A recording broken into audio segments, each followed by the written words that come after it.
राधे राधे महर्षि, आपके चरणों में कोटि कोटि प्रणाम। महाराज जी, वैवाहिक जीवन में ब्रह्मचर्य के क्या नियम है? संतान प्राप्ति के सिवा भोग पाप है जैसा सुना है, परंतु धर्म पत्नी नियम पालन में साथ ना दे। महाभारत ग्रंथ में, शास्त्र में, जो जिनका पाणी ग्रहण संस्कार हो गया है, जब पत्नी मासिक धर्म से युक्त होकर 7 दिन बाद पवित्र हो जाए, फिर पवित्र तिथियों का त्याग करते हैं। जैसे एकादशी है, या पूर्णिमा है, या भगवत जन्म उत्सव है, राधाष्टमी, कृष्ण जन्माष्टमी, रामनवमी, नौ दुर्गा आदि, इन पवित्र तिथियों का त्याग करते हुए महीने में एक बार, ऐसा शास्त्र सम। पर उसे हम इसलिए व्यक्त नहीं करते कि जितना अधिक दोनों मिलकर संयम कर सको अच्छा है, पर यदि नहीं संयम तो एक बार का लिखा है कि जब तक मासिक धर्म से युक्त माताएं बहनें रहती तब तक स्पर्श भी न करे, मतलब उस भावना से, और जब पवित्र हो जाए तो एक बार के लिए, ऐसा शास्त्र में वर्णन है। तो वो पवित्र रहेंगे और उस शरीर स्वास्थ्य भी ठीक रहेगा और संतान उत्पत्ति के लिए भी मंगल में माना गया। अब जैसे संतान हो गई है और हमारी वासना अभी शांत नहीं हुई है, तो ऐसा अन्य की तरफ न देखे, धर्म से चले, तो इसमें कुछ सुख है नहीं ऐसा अनुभव हो जाएगा। बहुत देखे हम तो, बिना पढ़े लिखे गांव के लोगों को देखा है कि एक दो संतानें हो गई तो घर के बाहर लेटने लगे परिवार से, क्योंकि वास्तविक इसमें सुख नहीं है। हमारा जो मन है जिस सुख की चाह कर रहा है, आप खुद देखो, गृहस्थ हो आप लोग, आपको हर बार एक नई तृष्णा जगती है, एक नया चाव भोगने का होता है, वो चिंतन के कारण। ऐसे इस शरीर से नहीं तो इस शरीर से, इस प्रक्रिया से तो नहीं इस प्रक्रिया, और उन प्रक्रियाओं को, उन शरीरों को भोगता है, पर फिर भी एक नई तृष्णा, मतलब सुख नहीं मिला। नहीं तो ऐसा ना जैसे हम प्यासे, पानी मिल जाए तो हाँ भाई तृप्ति हो गई, जैसे केवट जी कह रहे हैं, अब कछुनाथ न चाहिए मोरे।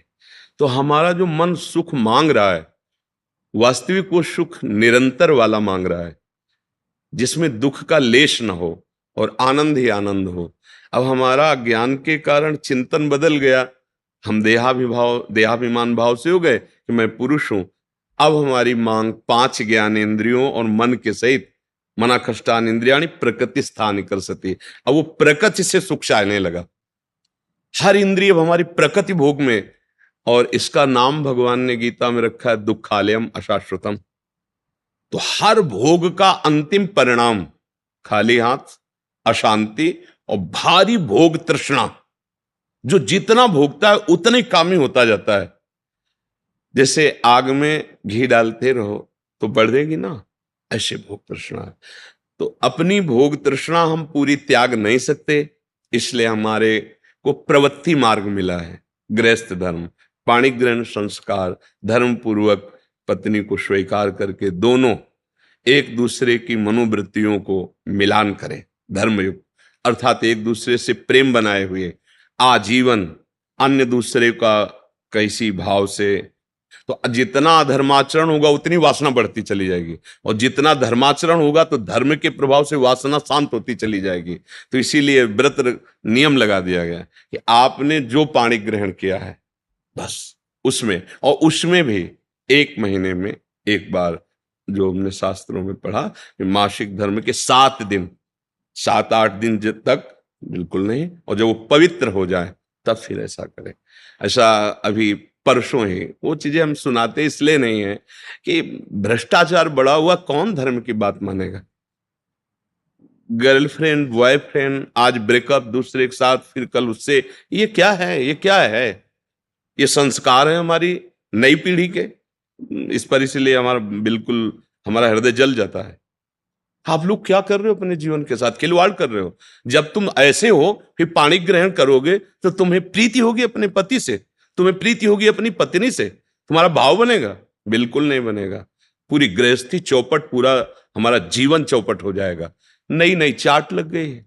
हम कई बार उदाहरण में दिया है कि यदि आपका होटलों में खाने का अभ्यास बन गया ना, तो घर की रसोई अच्छी नहीं लगेगी। ध्यान रखना, अगर एक पत्नी से चलोगे व्रत लेकर धर्म से, एक सीमा, और धर्म की पूर्ति के लिए संतान उत्पत्ति क्रिया, और बाद में निवृत्त होकर भगवान को प्राप्त करना। अगर आप व्यभिचार करेंगे तो इतनी आसक्ति बढ़ जाएगी, अब आप लोगों को क्या बताना है। अवस्थाएं हो रही, पर मन की दशा को देखो क्या है। पैसा है तो आप पैसे के बल से कौन सा व्यभिचार कर रहे हैं, आप देख लो ना, अपने जीवन को देख लो, हमें क्या बताने की जरूरत है।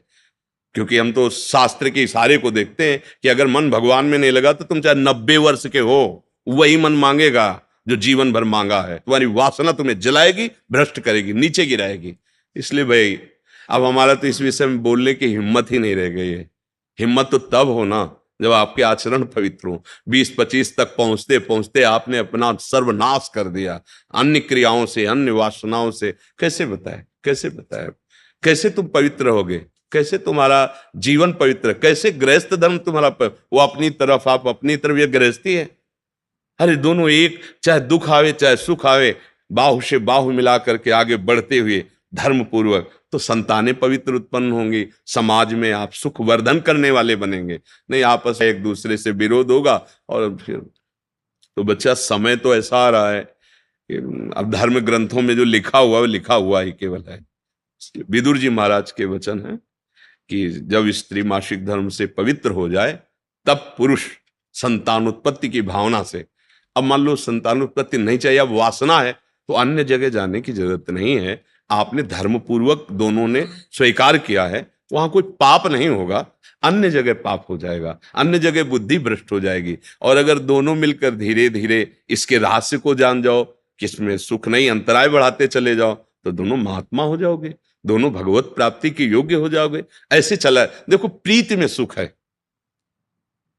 प्रीति में सुख है। वास्तविक देखो, जब आपको किसी से प्रेम हो जाता है वास्तविक, वो काम चीज अलग है, चेष्टा अलग है, काम चेष्टा, काम क्रिया, प्रीति।